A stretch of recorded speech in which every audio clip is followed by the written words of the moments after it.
2 Kings chapter 20. In those days, Hezekiah became mortally ill, and Isaiah the prophet, the son of Amoz, came to him and said to him, "Thus says the Lord, set your house in order, for you shall die and not live." Then he turned his face to the wall and prayed to the Lord, saying, "Remember now, O Lord, I beseech you, how I have walked before you in truth and with a whole heart, and have done what is good in your sight." And Hezekiah wept bitterly. Before Isaiah had gone out of the middle court, the word of the Lord came to him, saying, "Return and say to Hezekiah, the leader of my people, Thus says the Lord, the God of your father David, I have heard your prayer. I have seen your tears. Behold, I will heal you. On the third day you shall go up to the house of the Lord. I will add 15 years to your life, and I will deliver you and the city from the hand of the king of Assyria.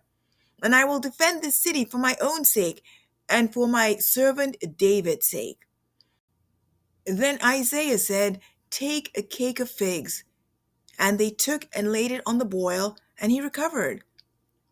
Now Hezekiah said to Isaiah, "What will be the sign that the Lord will heal me, and that I shall go up to the house of the Lord the third day?" Isaiah said, "This shall be the sign to you from the Lord, that the Lord will do the thing that he has spoken. Shall the shadow go forward 10 steps, or go back 10 steps?" Hezekiah answered, "It is easy for the shadow to decline 10 steps. No, but let the shadow turn backward 10 steps." Isaiah the prophet cried to the Lord, and he brought the shadow on the stairway back 10 steps by which it had gone down on the stairway of Ahaz. At that time, Berodach Baladan, a son of Baladan, king of Babylon, sent letters and a present to Hezekiah, for he heard that Hezekiah had been sick.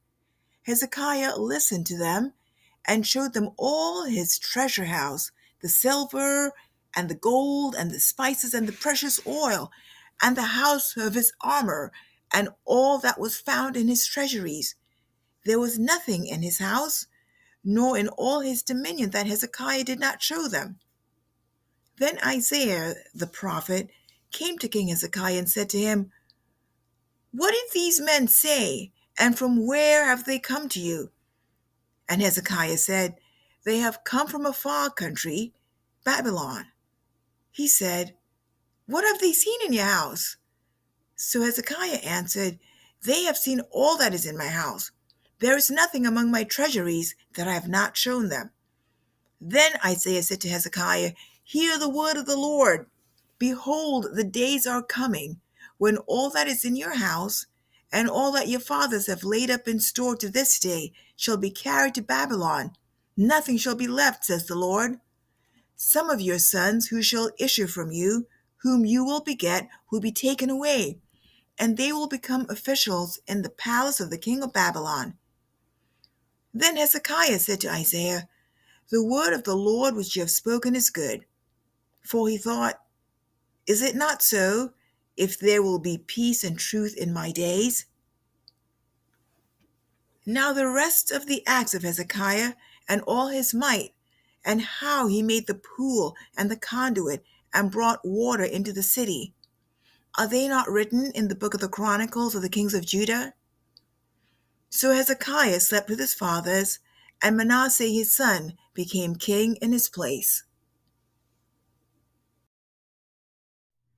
2 Kings chapter 21. Manasseh was 12 years old when he became king, and he reigned 55 years in Jerusalem, and his mother's name was Hephzibah. He did evil in the sight of the Lord, according to the abominations of the nations whom the Lord dispossessed before the sons of Israel.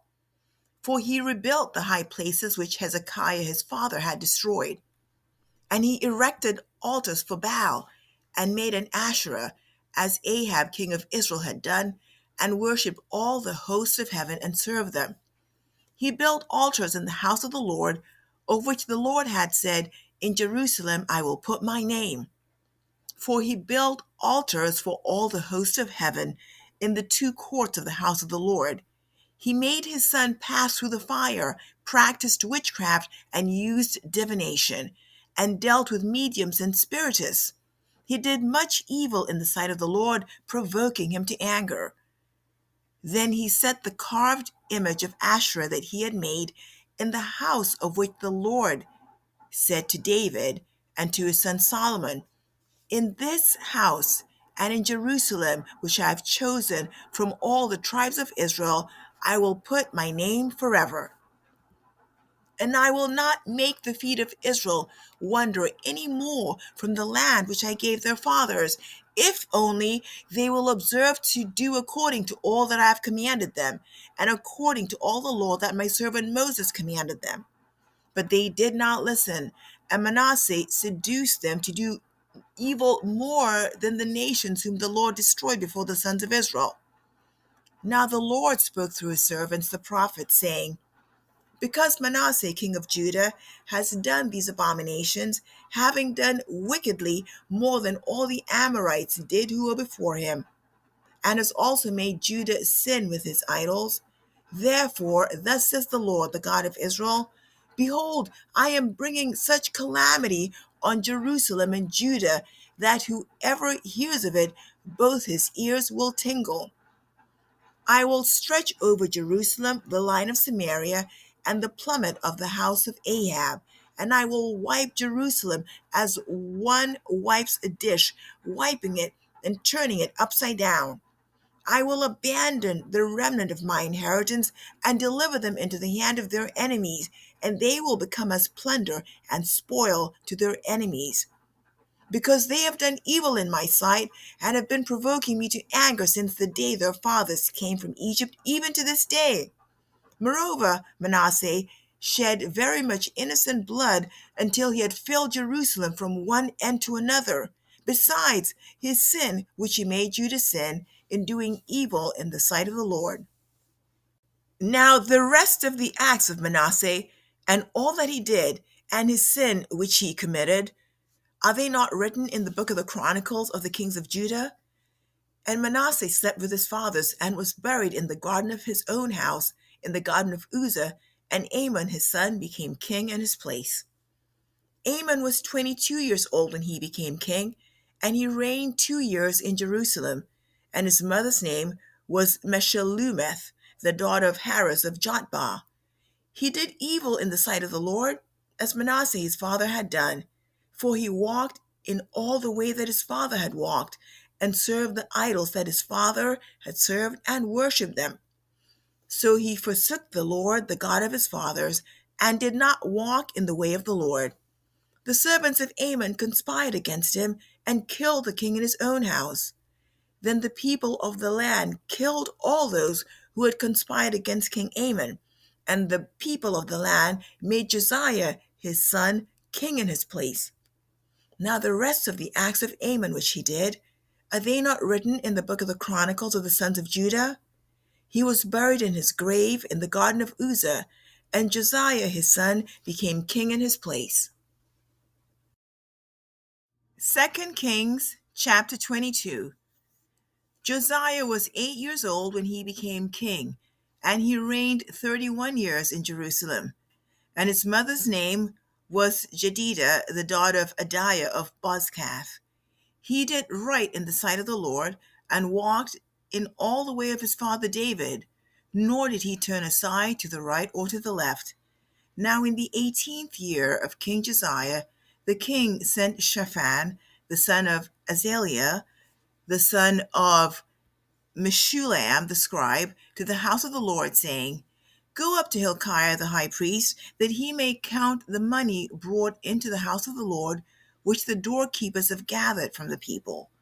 Let them deliver it into the hand of the workmen who have the oversight of the house of the Lord, and let them give it to the workmen who are in the house of the Lord to repair the damages of the house, to the carpenters and the builders and the masons, and for buying timber and hewn stone to repair the house.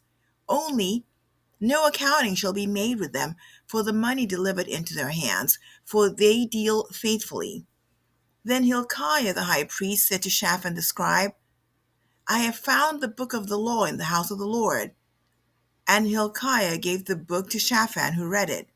Shaphan the scribe came to the king and brought back word to the king and said, Your servants have emptied out the money that was found in the house and have delivered it into the hand of the workmen who have the oversight of the house of the Lord. Moreover, Shaphan the scribe told the king, saying, Hilkiah the priest has given me a book. And Shaphan read it in the presence of the king. When the king heard the words of the book of the law, he tore his clothes. Then the king commanded Hilkiah the priest, Ahikam the son of Shaphan, Achbor the son of Micaiah, Shaphan the scribe, and Asaiah the king's servant, saying, Go, inquire of the Lord for me and the people and all Judah concerning the words of this book that has been found. For great is the wrath of the Lord that burns against us, because our fathers have not listened to the words of this book, to do according to all that is written concerning us.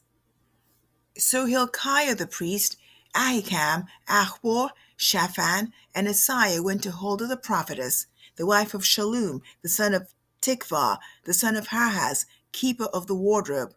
Now she lived in Jerusalem in the second quarter, and they spoke to her. She said to them, Thus says the Lord God of Israel, Tell the man who sent you to me, Thus says the Lord, Behold, I bring evil on this place and on its inhabitants, even all the words of the book which the king of Judah has read, because they have forsaken me and burned incense to other gods, that they may provoke me to anger with all the work of their hands. Therefore my wrath burns against this place, and it shall not be quenched. But to the king of Judah, who sent you to inquire of the Lord, thus you shall say to him, Thus says the Lord God of Israel, regarding the words which you have heard, because your heart was tender, and you humbled yourself before the Lord when you heard what I spoke against this place and against its inhabitants, that they should become a desolation and a curse, and you have torn your clothes and wept before me. I truly have heard you, declares the Lord. Therefore, behold, I will gather you to your fathers, and you will be gathered to your grave in peace, and your eyes will not see all the evil which I will bring on this place. So they brought back word to the king.